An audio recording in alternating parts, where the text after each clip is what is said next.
कैसो है ब्रज धाम सखी यह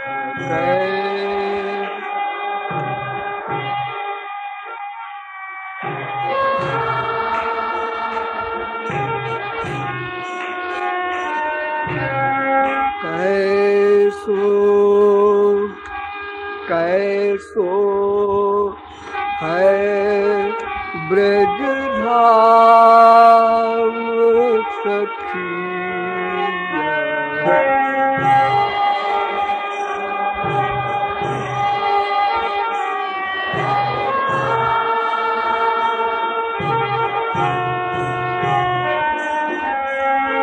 कैसो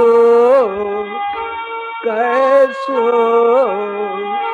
ओ कैसो है ब्रज धाम सखी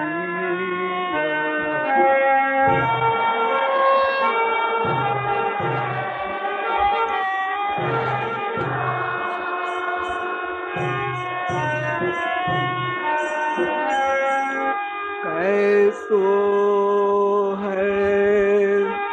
ब्रज धाम सखी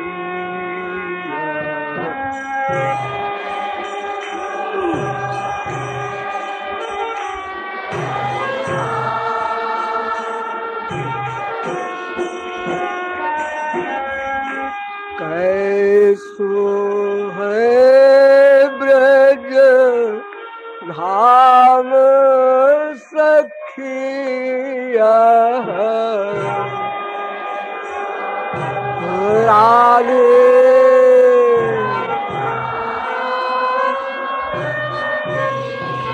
हो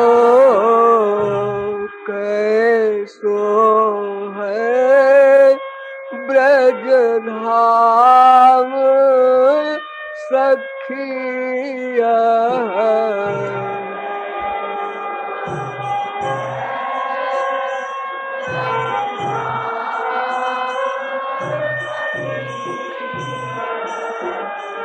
कैसो है ब्रज धाम सखिया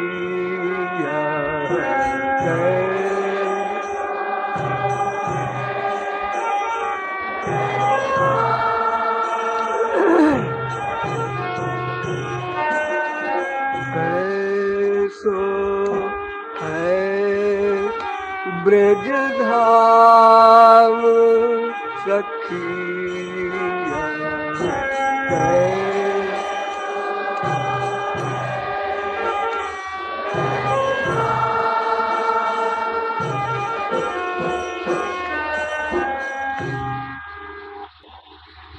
इस पद की व्याख्या में आप लोगों को बताया गया कि भगवान के अनेक अभिन्न स्वरूप हैं, अतएव उनके अनेक अभिन्न लोक भी हैं। अभिन्न ध्यान रखना, भगवान अनेक नहीं, इसलिए उनके लोक भी अनेक नहीं, किंतु भगवान के अभिन्न स्वरूप अनेक हैं, अतएव उनके अभिन्न स्वरूप लोक भी अनेक हैं। प्रत्येक शब्द पर ध्यान दीजिए। भगवान का एक स्वरूप है निर्गुण निर्विशेष निराकार ब्रह्म, उनके लोक का नाम है सिद्धलोक। भगवान के एक स्वरूप का नाम है सगुण सविशेष साकार परमात्मा ब्रह्म, उनके लोक का नाम है परव्योम वैकुंठ। और भगवान के एक स्वरूप का नाम है सगुण साकार भगवत स्वरूप। उनके भी अनेक लोक हैं, साकेत लोक आदि, किंतु इन सब से परे गोलोक या ब्रजधाम है। मैंने ये भी बताया था कि यद्यपि भगवान ही बुद्धि से परे हैं, वो चाहे ब्रह्म के स्वरूप वाले हों, चाहे परमात्मा के स्वरूप वाले हों, तो फिर उनके लोक तो बुद्धि से परे होंगे ही। बुद्धि तो मटीरियल है, ये माइक जगत में ही अपूर्ण है। तमाम विश्व के वैज्ञानिक इस विश्व का आदि कारण जानना चाहते हैं, खरबों रुपया खर्च कर चुके और कर रहे हैं, किंतु अभी तक नहीं जान सके कि सृष्टि का आदि कारण क्या है। इस सृष्टि का जो निर्माता है, विधाता, वो भी नहीं जान पाता भगवान को या भगवदीय विषय को। उसको भी मोह हो गया था। कृष्णावतार का प्रकरण आप लोगों को बताया गया था उस दिन। तो फिर जन साधारण की क्या कथा, वो बेचारे क्या समझेंगे। इतना ही समझ ले यदि वे लोग कि हम नहीं समझ सकते, तो बस वही सबसे बड़ी समझ है। ध्यान दीजिए, यदि कोई व्यक्ति यही समझ ले कि भगवान समझ से परे की बात है, भगवान की कोई बात समझ से परे है, यस्या मतम तस्य मतम, तो समझ लो कि वो समझदार हो गया। उसी को ज्ञानी कहते हैं, विवेकी कहते हैं, तत्वज्ञ कहते हैं। उसने जान लिया, इसलिए अब वो समझने की चेष्टा बुद्धि से नहीं करेगा। उसका एक लेबर बच गया, इसलिए सब अपराध भी उससे बच जाएंगे। अब कोई अपराध भी नहीं कर सकता। भगवान ने ऐसा क्यों किया, भगवान ने सृष्टि क्यों बनाई, भगवान ने अवतार क्यों लिया, अवतार में ऐसा ऐसा काम क्यों किया, ये जो तमाम प्रकार के अवान्तर प्रश्न आप भगवत विषय में करते हैं, ये सब बंद हो जाएंगे, शांत हो जाएगा। अब भगवान के जानने का क्या उपाय है, ये सब समझेगा। अपनी बुद्धि से डायरेक्ट समझने की चेष्टा बंद कर देगा। हाँ, तो ये गोलोक की गोपी नहीं है जिसको आश्चर्य हो रहा है, ये वेद की ऋचाओं की अवतार है। इसने पहले पहल ब्रजधाम देखा है और ब्रज लीला देखी है, इसलिए इसको आश्चर्य हो रहा है। क्या आश्चर्य है? पहला आश्चर्य, अरे सखी, ये कैसा ब्रजधाम है, यहाँ न कोई धर्म का विचार करता है, न अधर्म का विचार करता है। एक पहला पॉइंट, ये धर्म शब्द बड़ा भयानक है। अनादिकाल से ये शब्द हमारे साथ चला आ रहा है और अनंत काल तक चलता जाएगा। जब हम ब्रजधाम के अधिकारी बन जाएंगे, तभी ये धर्म शब्द का चक्कर समाप्त हो सकता है। उसके पहले कभी समाप्त नहीं होगा। हम चाहे स्वर्गलोक जाएं, चाहे ब्रह्मलोक जाएं, चाहे मृत्युलोक आवे, 84 लाख में कहीं भी घूमते रहें, ये धर्म की बीमारी हमारे साथ लगी रहेगी। ये भय, ये धर्म है, ये अधर्म है। ये धर्म अधर्म को हम अपनी भाषा में बोलते हैं पुण्य पाप, अच्छा बुरा, और गंवारी भाषा में ऐसा बोल देते हैं। अच्छा बुरा, अच्छे कर्म का नाम धर्म और बुरे कर्म का नाम अधर्म, यानी पुण्य का नाम धर्म, पाप का नाम अधर्म।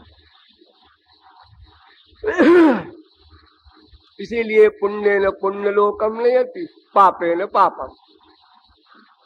जो धर्म करता है उसको ऊर्ध्वगति उसकी होती है, अच्छे अच्छे लोग मिलते हैं।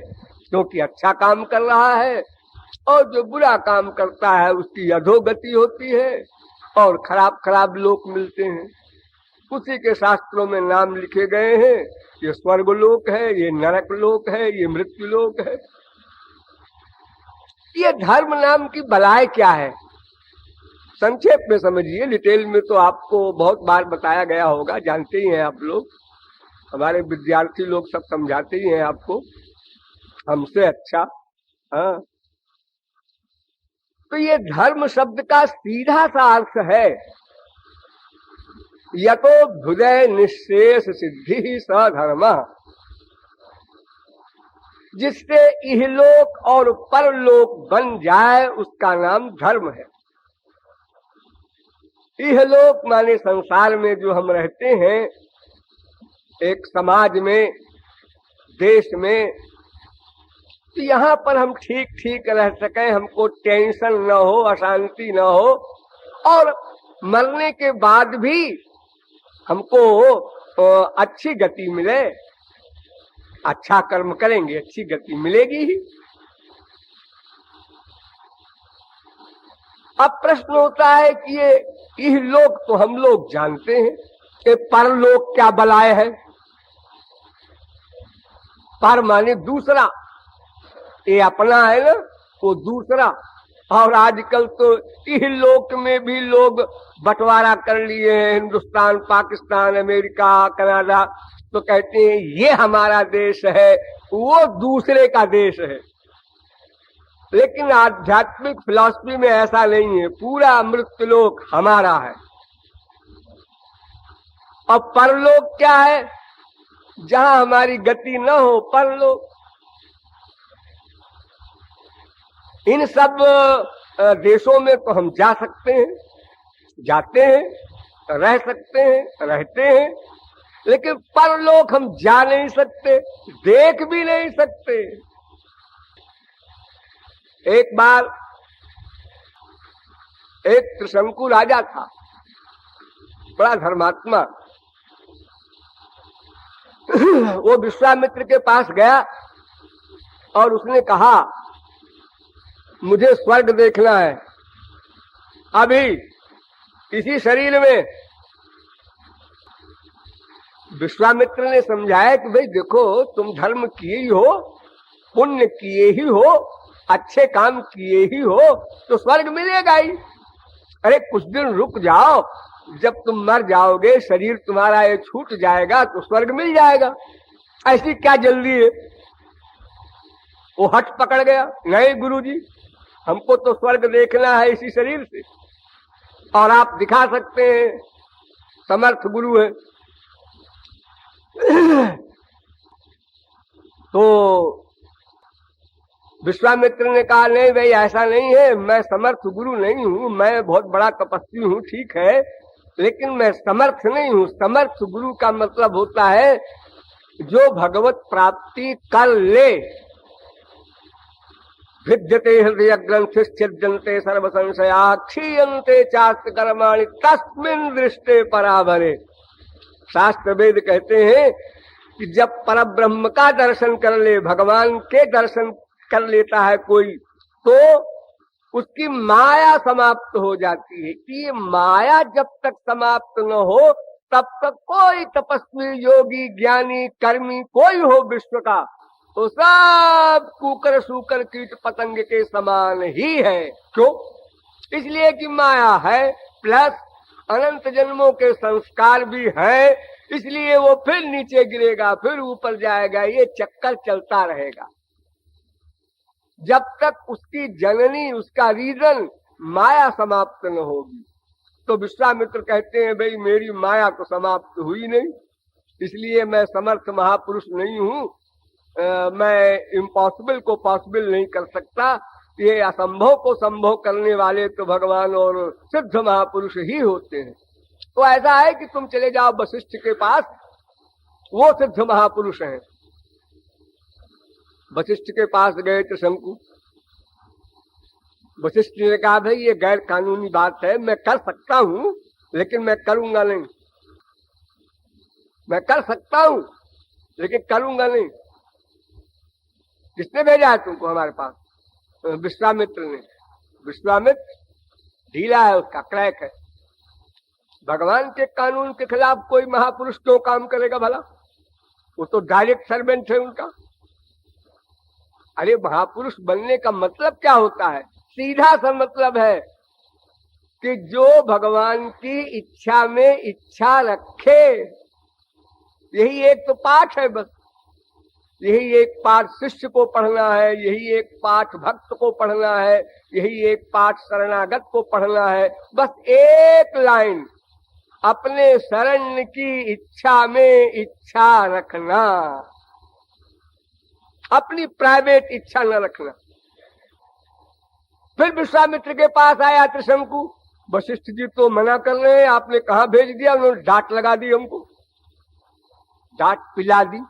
आजकल लोग कहते हैं पिला दी, डांट पिला दिया, जैसे कोई तरल पदार्थ हो पी गया हो कोई। विश्वामित्र ने कहा ऐसा है कि तुम वशिष्ठ के लड़कों के पास जाओ, वो पैर ऊपर करके और सिर नीचे करके लटक करके पेड़ में तपश्चर्या कर रहे हैं, वे भेज सकते हैं तुमको स्वर्ग। वहां गए तो उन लोगों ने कहा भाई भेज तो सकते हैं हम तुमको स्वर्ग, लेकिन ठहरो जरा, मैं पिताजी से परमिशन ले लूं। वशिष्ठ गृहस्थ थे, उनके बच्चे थे, वो अपने पिता के पास गए परमिशन लेने। पिताजी ने कहा उस बदतमीज को मैंने रोक दिया था, फिर तुम लोगों के पास क्यों गया? तो एक तो महापुरुष का अपमान हो गया, उसके रोकने पर भी गया। जैसे संसार में कोई लड़ाई कराते हैं एक दूसरे से, बाप ने रोक दिया, बेटे के पास चलो अपना काम करवा लो। अस्तु झगड़ा बढ़ गया, फिर लौट के गया विश्वामित्र के पास। उन्होंने कहा साहब ऐसा ऐसा हुआ। उन्होंने कहा कोई बात नहीं, मैं भेजता हूं, चाहे मेरी सारी तपश्चर्या नष्ट हो जाए। तपोबल से स्वर्ग भेजा जा सकता है, कोई बड़ी बात नहीं है। स्वर्ग तो अपने माया का लोक है, खाली भगवान के लोक नहीं भेज सकता कोई तपस्वी, लेकिन स्वर्गाधिक तो भेज सकता है। जिद पर आ जाता है जब मनुष्य, तब फिर अपना नुकसान भले ही हो लेकिन ऐसा करना है। उसको संसार में कहते हैं अब तो प्रतिष्ठा का प्रश्न है, प्रतिष्ठा का प्रश्न कहते हैं उसको लोग, पोजीशन का क्वेश्चन है, ऐसा बोलते हैं। तो पोजीशन पर आ गए विश्वामित्र और उन्होंने अपनी तपस्या का फल लगा दिया उसके शरीर के ऊपर और उसका शरीर स्वर्ग को चला। लेकिन वशिष्ठ ने संकल्प किया, नहीं मैंने रोक दिया था और ये नाजायज काम हो रहा है, स्वर्ग नहीं जाए। वो ऊपर से गिरा। महापुरुष के संकल्प के आगे किसकी गति है? विश्वामित्र ने फिर सारी तपस्या लगा दी, वहीं रुक जाओ, भले ही स्वर्ग न जाओ, स्वर्ग और मृत्युलोक के बीच में रुक जाओ। वो बेचारा त्रिशंकु, जैसे आप लोग कहते हैं ना इधर के रहे ना उधर के रहे, धोबी का कुत्ता न घर का न घाट का, वो बेचारा बीच में अटक गया। संसार में लोग कहते हैं भाई तुम्हारी हालत तो त्रिशंकु की तरह है। वो एक एग्जाम्पल है अपने हिंदू धर्म में। तो उसी जहां वो रुक गया, ऊपर अब जा नहीं सकता, वशिष्ठ का संकल्प, और यहाँ तपश्चर्या के बल से वो नीचे मृत्युलोक में भी नहीं आया बेचारा, तो वहीं पर उसके लिए टेम्परेरी स्वर्ग बना दिया विश्वामित्र ने। तो जितने भी ये लोक हैं, परलोक, ये सब माया के लोक हैं और ये धर्म से मिल जाते हैं, लेकिन इसी शरीर से नहीं मिलते। और अनधिकार चेष्टा कोई करे तो उसको दंड मिलेगा। हाँ, महापुरुष अगर चाहे तो फिर चाहे जहां जाए, स्वर्ग में जाए, नरक में जाए, वैकुंठ में जाए, गोलोक में जाए, उसके लिए कोई प्रतिबंध नहीं है कि तुम यहां मत जाओ वहां जाओ। मन सहितान कामान पश्यन रमते स यदि पितृलोक कामो होत संकल्पा देवास्तु पितरः समुत्तिष्ठन्ति। वो जहां चाहे वहां जाए। इहलोक और परलोक, ये दोनों की बात जिससे बन जाए उसका नाम धर्म। तो वो धर्म जिससे दोनों लोक की बात बन जाए वो क्या होता है धर्म? वो उसका कुछ स्वरूप होगा? हाँ है। उसकी कोई बुक होगी? हाँ तमाम है, रामायण गीता भागवत। ना ना ना, रामायण गीता भागवत के धर्म माननीय नहीं है। फिर वेद प्रणिहितो धर्मः, अकाट्य नियम। भगवान के अवतार वेद व्यास, उन्होंने कहा भाई मैं जो कहता हूं वो धर्म न मान लेना। मनु जी महाराज जो कहते हैं वो धर्म न मान लेना। तुलसी सूर मीरा कबीर जो कहते हैं वो धर्म न मान लेना। फिर जो वेद कहता है वो धर्म है। वेद की अथॉरिटी अंतिम अकाट्य। क्यों? इसलिए कि वेद अनादि हैं, उसमें कोई चेंज नहीं हुआ करता। जैसे हमारी दुनियावी गवर्नमेंट के कानून में बार बार चेंज होता है, ऐसा कानून बनाया, नहीं नहीं ठीक नहीं हुआ, इसमें गड़बड़ हो रही है, करेक्शन कर दिया, अरे अब भी ठीक नहीं हुआ। देश काल परिस्थिति सिचुएशन के अनुसार लॉ चेंज हुआ करते हैं, ऐसा वहां नहीं होता। एक कानून अनादिकाल से अनंत काल तक। तो वे वेद जो अनादि अपरिमेय अपौरुषेय है, जो किसी से निर्मित नहीं है, भगवत स्वरूप है, उन वेदों ने जो धर्म बताया है उसी का नाम धर्म। और अधर्म किसे कहते हैं? जिसको हम पाप कहते हैं। जो वेद को न माने उसका जो भी कर्म है वो सब अधर्म है। सीधी सी परिभाषा। जो वेद को माने प्रैक्टिकल, उसके धर्म का पालन करे वो धर्मात्मा। और जो वेद का अपमान कर दे, मैं किसी के चक्कर में नहीं पड़ता जी। संसार में बहुत से लोग ऐसे हैं, अधिक संख्या में, अजी कौन चक्कर में पड़े वेद के। हम तो आजाद तबीयत, आजाद स्वतंत्र, आजाद। और तुम जरा शीशे में शक्ल देख लो, अरे तुम आजाद हो गए। अनंत जन्मों के कर्मों का बंधन तुम्हारे साथ, काल कर्म स्वभाव त्रिगुण त्रिकर्म त्रिदोष पंचक्लेश पंचकोश द्वंद्व, एक बीमारी है तुम्हारे साथ।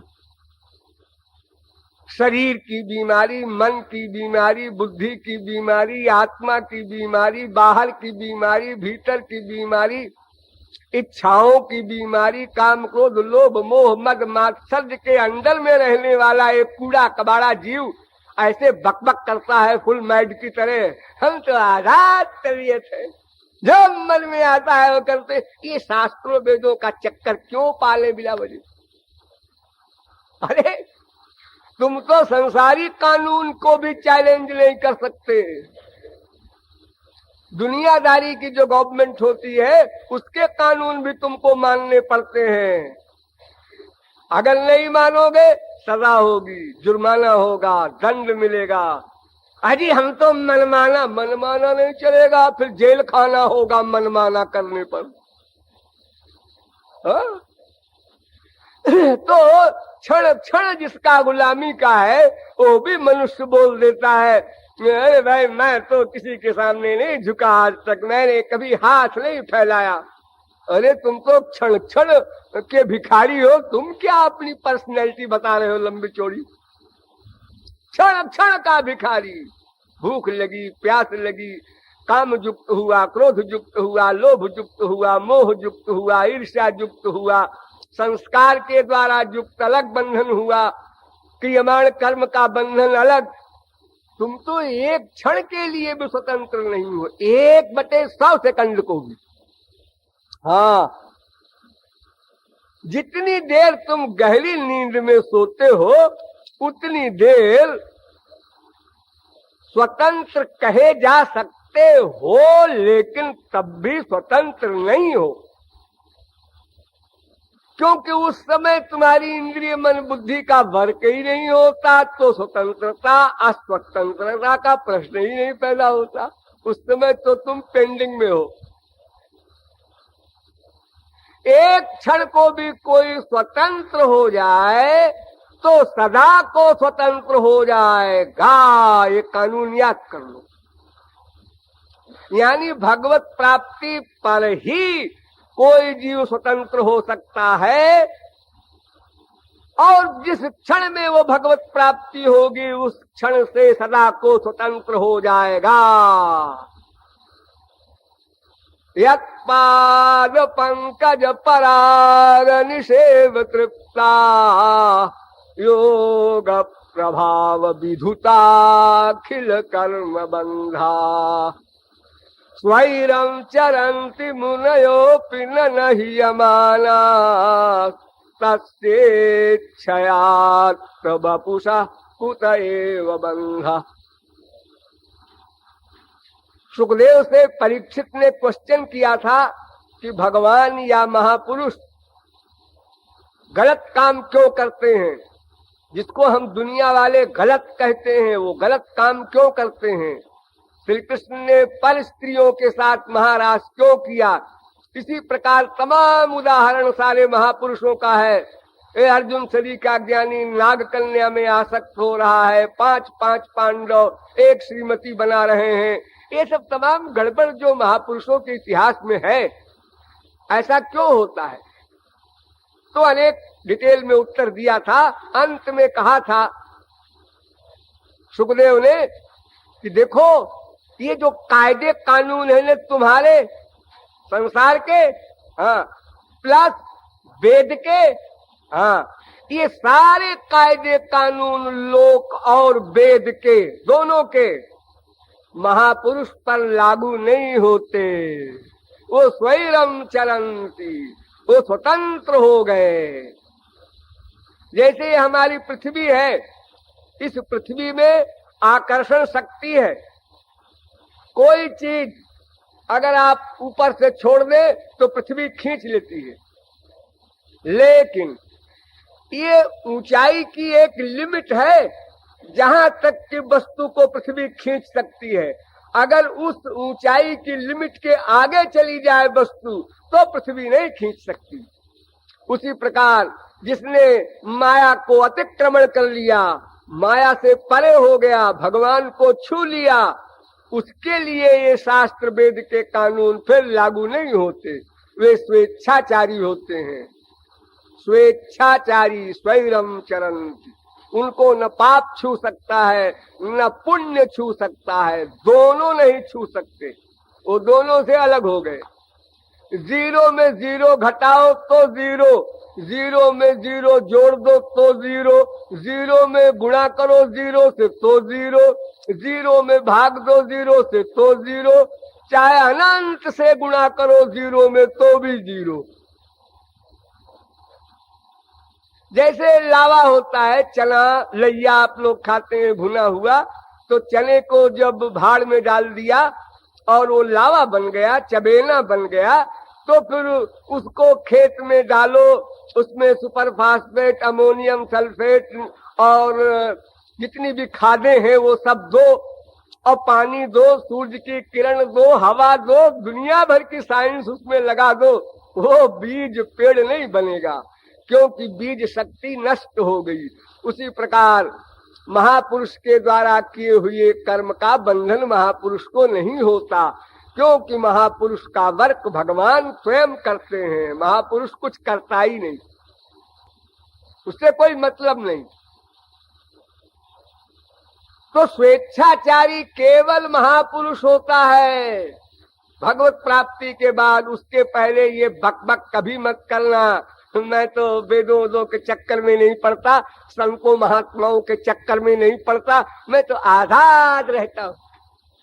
आजाद आजाद कैसे रहोगे? फिरत सदा माया कर प्रेरा, काल कर्म स्वभाव गुण घेरा। हाँ, तो अब आप समझ गए होंगे कि जो वेद बताता है ये करो ये करो ये करो तो कहते हैं विधि, और ये ना करो ये ना करो ये ना करो इसे कहते हैं निषेध। तो विधि निषेध का वेद होता है।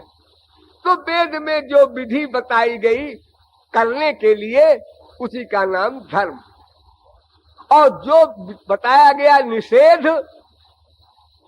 और उसको भी कोई करे तो अधर्म। और एक परिभाषा और भी है, लेकिन उसकी अभी आवश्यकता नहीं है। अभी आप इतना ही समझिए कि वेद के बताए हुए कर्म का नाम धर्म। तो क्यों जी वेद में एक ही चीज बताई गई है क्या? नो नो, 80,000 वेद मंत्र है धर्म संबंधी। 1,00,000 वेद मंत्र में 80,000 वेद मंत्र है धर्म संबंधी। यानी 20,000 में ज्ञान और उपासना दोनों है। जी हाँ, और 80,000 केवल धर्म की ऋचाएं हैं। और उस धर्म का आधार क्या है? शरीर। ध्यान दीजिए, बहुत ध्यान दीजिए। ये 80,000 जो वेद की ऋचाएं हैं, इनका आधार क्या है? शरीर। और दो वस्तु है आपके पास, एक शरीर एक शरीरी आत्मा। ये शरीर संबंधी धर्म 80,000 मंत्रों में और आत्मा संबंधी धर्म 20,000 में। क्यों?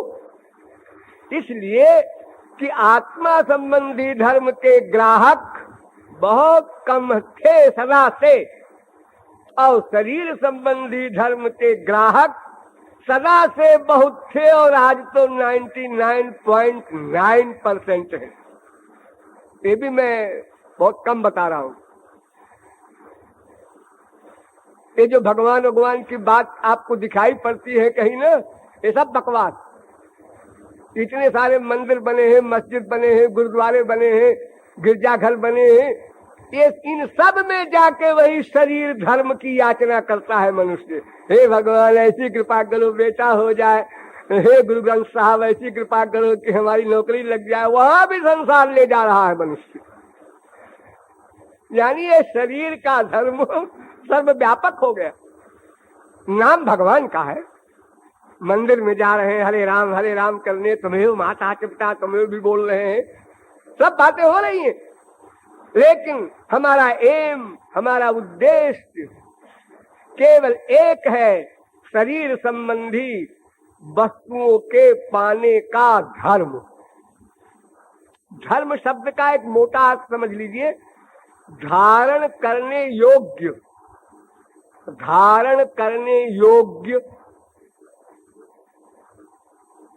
धारण करने योग्य माने हम वो चीज धारण करें जिससे हमारा लाभ हो। अब वो कहाँ धारण करें तो अलग अलग है। मन में धारण करें कि शरीर में धारण करें कि बुद्धि में धारण करें, कहाँ धारण करें, ये सब एम के अनुसार है। तो ये वर्ण आश्रम धर्म जो आप नाम सुनते हैं, ब्राह्मण क्षत्रिय वैश्य शूद्र, ये 4 वर्ण हैं। चातुर्वर्ण्यम मया सृष्टम, भगवान कहते हैं गीता में। ब्राह्मणोच्च मुखमासीत् बाहु राजन्यः कृतः ऊरू तदस्य यद वैश्य पदभ्याग्वम शूद्रो अजायत, वेद भी कहता है। ये ब्राह्मण क्षत्रिय वैश्य शूद्र 4 वर्ण और ब्रह्मचर्य गृहस्थ वानप्रस्थ संन्यास, ये 4 आश्रम, इनके नियम लिखे हैं वेद में। ब्राह्मण को क्या कर्म करना है, और ब्रह्मचारी ब्राह्मण को क्या करना है, गृहस्थी ब्राह्मण को क्या करना है, वानप्रस्थी ब्राह्मण को क्या करना है, सन्यासी ब्राह्मण को क्या करना है। इसी प्रकार चारों में लगा लेना। ब्रह्मचारी क्षत्रिय को क्या करना है, गृहस्थ क्षत्रिय को क्या करना है, वानप्रस्थी क्षत्रिय को क्या करना है, सन्यासी क्षत्रिय को क्या करना है, इसी प्रकार ब्रह्मचारी वैश्य को क्या करना है, गृहस्थी वैश्य को क्या करना है, वानप्रस्थी वैश्य को क्या करना है, सन्यासी वैश्य को क्या करना है, इसी प्रकार ब्रह्मचारी शूद्र को क्या करना है, गृहस्थी शूद्र को क्या करना है, वानप्रस्थी शूद्र को क्या करना है, सन्यासी शूद्र को क्या करना है। बस इतने ही क्वेश्चन का आंसर है 80,000 वेद की ऋचाओं में। उनको पढ़ना, फिर समझना, फिर प्रैक्टिकल करना, तब धर्मात्मा नाम पड़ेगा उसको। वो धर्मात्मा है, पुण्यात्मा है। ये इन्हें गिने जीव ऐसे होते हैं, इस समय तो पूरे मृत्युलोक में कोई है ही नहीं ऐसा धर्मात्मा।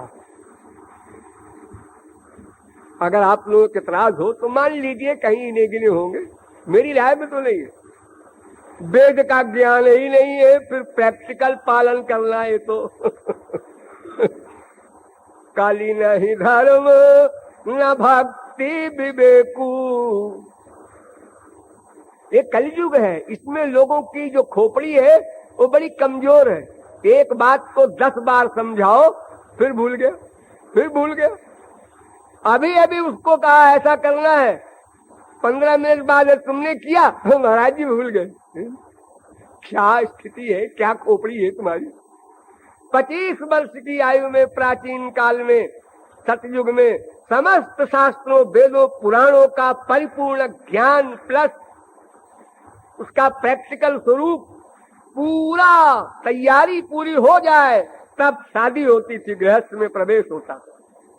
अब आज बुढ़ापा बीत जाता है विद्वानों का, 100 वर्ष की उम्र हो गई, अभी ग्रामर में भी विद्वान नहीं बने, वेदांत न्याय सांख्य मीमांसा तो पड़ा हुआ है।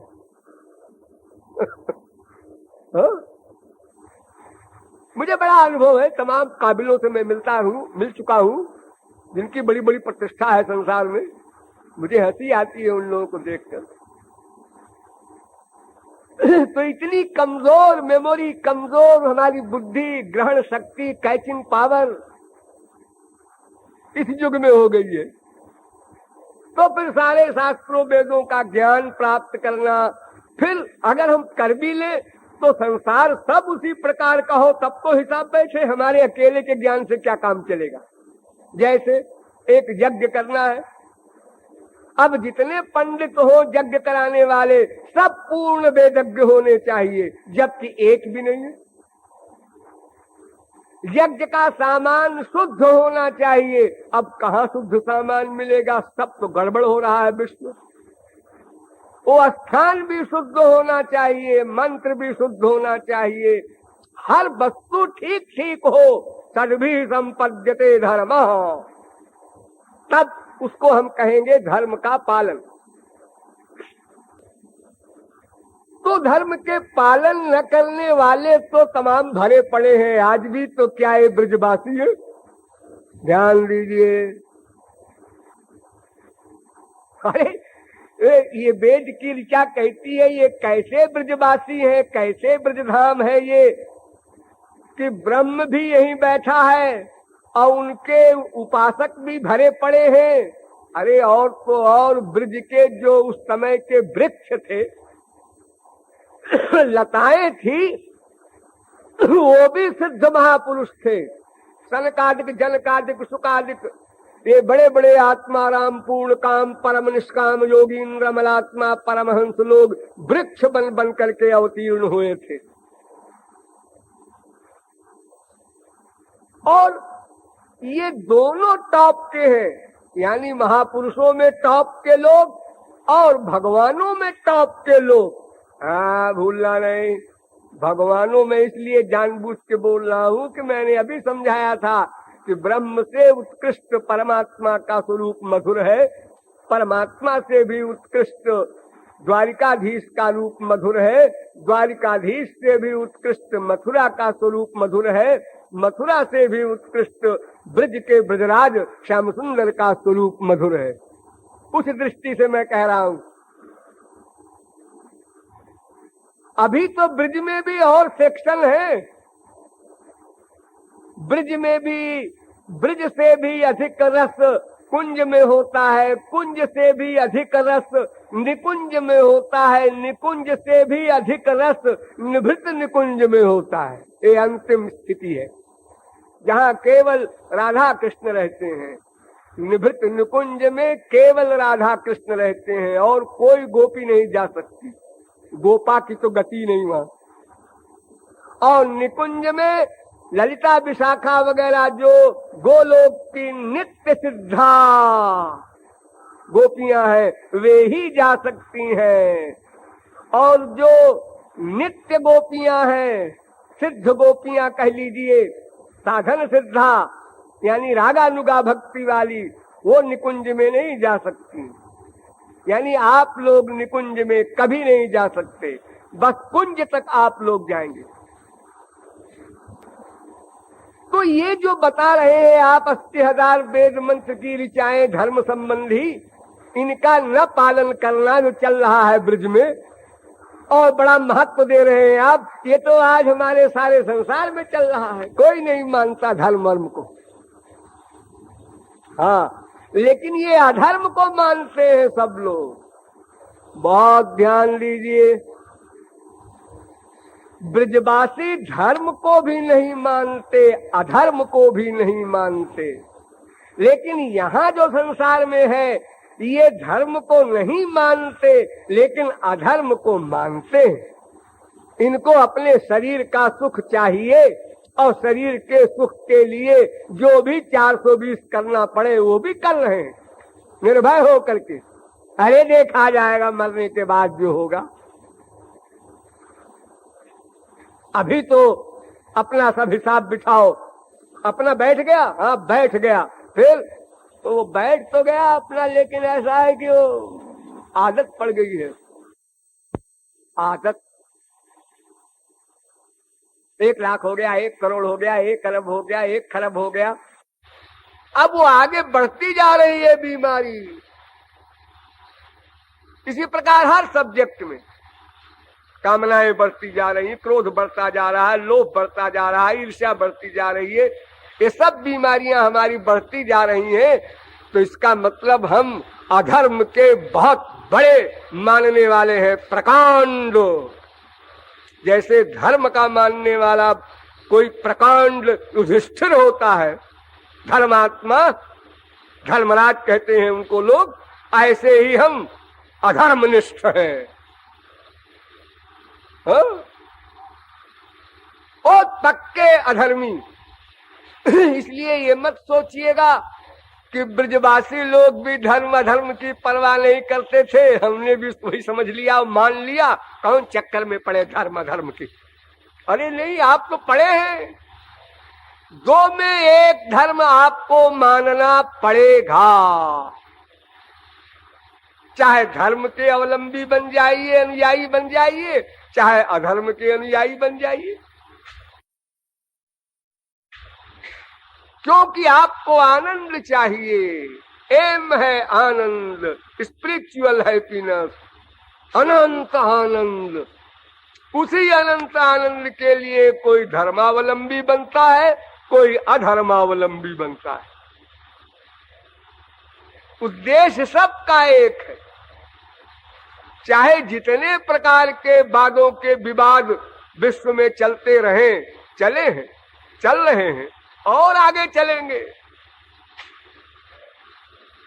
लेकिन जो निर्विवाद वादों के विवाद का सिद्धांत है वो यही है कि सब आनंद के एम को लेकर चल रहे हैं। तो अधर्मी का भी वही स्वरूप है।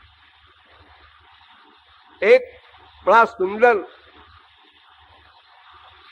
रोचक, विचित्र वृत्तांत है। भगवान राम ने मारीच से कहा, क्यों रे तू धर्म के खिलाफ जिहाद छेड़ता है, धर्म को होने नहीं देता, जहां कहीं यज्ञ का प्रारंभ हुआ, मारीच पहुंचा और साहब खंड भंड कर दिया। सारे ऋषि मुनि योगी तपस्वी परेशान हैं। और मारीच में पावर थी, कोई फिजिकल पावर नहीं, स्पिरिचुअल पावर थी। अनलिमिटेड नहीं, लिमिटेड, सीमित। स्पिरिचुअल पावर की भी तमाम लिमिटेशन होती है। तो मारीच ने कहा कि तुम बोलने वाले कौन होते हो जी, मैं कुछ भी करूं? बढ़िया उत्तर। अरे भाई तुम हमारे कौन लगते हो? तुमको हम गुरु तो मानते नहीं कि तुम लेक्चर दो हमको, और तुम फिजिकल बाप भी नहीं हो कि भाई बेटे के हित के लिए कुछ कह रहे हैं। तुम होते कौन हो बोलने वाले? हमारी लंका के भी नहीं हो कि भाई ये तुम्हारे देशवासी हैं, भाईचारे में कह रहे हैं। राम ने कहा ये सब तो नहीं है, लेकिन मैं क्षत्रिय हूं। क्षत्रिय तो हुआ करे क्षत्रिय, हमको इससे क्या मतलब? आप क्षत्रिय हैं, हम राक्षस हैं, तो अपनी अपनी बात है, कोई कुछ हो। नहीं नहीं, वेद में लिखा है कि क्षत्रिय का धर्म है कि यज्ञादिकों को जो गड़बड़ करे उसको ठिकाने लगाओ। वो अधर्मी है, और अधर्मी के खिलाफ हमको खड़े होना है। इसलिए मैं बोल रहा हूं, मेरा धर्म है, क्षत्रिय धर्म है। तो धर्मे निधनम श्रेया, श्रेयान स्वधर्मो विगुणः। गीता। अपने धर्म में मर जाना अच्छा है। हम क्षत्रिय हैं, अपने धर्म के लिए हम प्राण भी दे सकते हैं। तो मारीच ने कहा अच्छा अच्छा अच्छा थोड़ा स्क्रू ढीला है आपका राम है? मेरा स्क्रू ढीला है कैसे? किसी पे आक्षेप लगाना बड़ा आसान है, सिद्ध करो। हाँ मैं अभी सिद्ध करता हूं। आपने क्या कहा अभी? मैंने ये कहा कि मैं क्षत्रिय हूं, मेरा धर्म है। अपने धर्म में मर जाना भी उच्च गति देता है, ये शास्त्र वेद कहते हैं। हाँ तो राम तुमने अपना धर्म तो पढ़ा है, थोड़ी अकल है तुम्हारे। जो सब धर्मों का अध्ययन करे वो बड़ा पंडित, और जो केवल अपने ही धर्म को जानता हो वो छोटा पंडित। क्या मतलब? मतलब तुमने राक्षस धर्म नहीं पढ़ा। जैसे तुम्हारा धर्म है सात्विक, ऐसे हमारा धर्म है तामस। तुम्हारा धर्म है यज्ञादिक करना, हमारा धर्म है यज्ञादिक न होने देना। तुम अपने धर्म के लिए मर रहे हो, तैयार हो, मैं भी अपने धर्म के लिए मरने को तैयार हूं। अपने धर्म में मरना उच्च गति है ना, तुम बोल रहे हो। राम चुप हो गए, क्या जवाब देते? अरे भाई तुम अपनी ड्यूटी करो, हम अपनी ड्यूटी करेंगे। हमारा धर्म है ये कि सात्विक धर्म बढ़ने न पावे, और तुम्हारा धर्म है कि तामस धर्म बढ़ने न पावे। तो अब अपना अपना धर्म है, अपने अपने धर्म का पालन करना है। और अगर तुम कहते हो फिर ये होगा कैसे? तुम अपना धर्म बढ़ाओगे आगे तो हमारा धर्म बिगड़ जाएगा। तो ये बात हम भी तो कह सकते हैं कि तुम सात्विक धर्म बढ़ाओगे तो हमारा धर्म पीछे हो जाएगा। इसलिए धर्म धर्म की टक्कर हो जाए, यानी पुण्य पाप की टक्कर हो जाए, तो पुण्य पाप तो जड़ है, उनकी टक्कर कैसे होगी? तो पुण्यात्मा पापात्मा की टक्कर हो जाए। तो राम धर्म के आचार्य और मारीच अधर्म का आचार्य, और टक्कर हो गई। टक्कर में जो होना था वो हुआ, वो सब ठीक है। लेकिन धर्म का पालन अपने अपने दृष्टिकोण से होता है। जब हम लोग केवल चार्वाक मत को मान लेते हैं, यावत जीवेत सुखम जीवेत ऋणं कृत्वा घृतम पिबेत, ये हमारा धर्म है। जब तक जियो सुख से जियो, कर्जा करके घी पियो। अगर सत्संग भवन में ये अनाउंस किया जाए कि जो लोग आकर के यहाँ अनंत जन्मों के पापों को समाप्त करने के लिए साधना करते हो, तो तुम्ही लोगों के लिए यहाँ कुछ बिल्डिंग बनाना है तुम्हारे आराम के लिए, तो कम से कम 1,000 रुपए का प्रबंध सब लोग कर दो। हम नाम नहीं लिखाएंगे 1,000 में। हाँ? और अगर ये कहा जाए 1,000 रुपया सब लोगों को कल रात को 2 बजे मिलेगा, ठीक टाइम पर आ जाना, एक भी आदमी इसमें नहीं सोएगा। ये क्या है? सोचो कितनी दयनीय दशा है हमारी, कितने गिर गए हम लोग। जरा सा एक्सीडेंट हो जाए बीवी का, पति का, बेटे का, 1,000 रुपया तो खिलवाड़ है आजकल, मामूली सी बात है, डॉक्टर साहब ले लेंगे। और अपने लिए आप लोगों को यहाँ जो कुछ बनवाना है सत्संग भवन संबंधी, 1,000 लिखाने में भी आधे आदमी भी अभी तक नहीं आए हैं। ये इतनी आसक्ति है संसार में। ये एक कच्चा चिट्ठा बता रहा हूं, मुझे बताना पड़ता है क्योंकि मुझे आप लोगों ने सीट ही ऐसी दी है।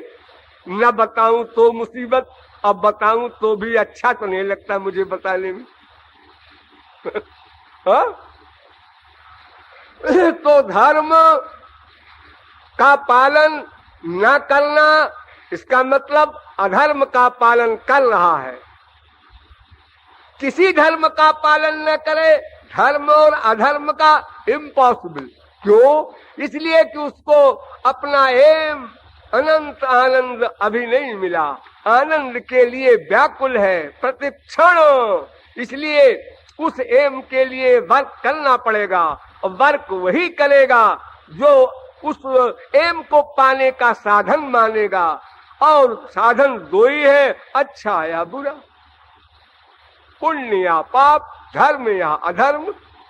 अब धर्म को समझना और फिर पालन करना कठिनाई अवश्य है, लेकिन अधर्म करने में न कुछ समझना है न कुछ जानना है। जो मन कहे वो करते जाओ, जिस समय जो मन कहे करते जाओ, लेकिन उसका दंड भोगते रहना पड़ेगा। ऐसा नहीं है करते जाओ बड़ा आराम है, ऐसा नहीं। आप बीमार हैं, जी हाँ, आपको पेचिश हो रही है, जी हाँ, अब अच्छा क्या लगता है? हलवा, जी हाँ, खाए जाओ। हाँ खा रहे हैं, अच्छा लगा, हाँ बड़ा अच्छा।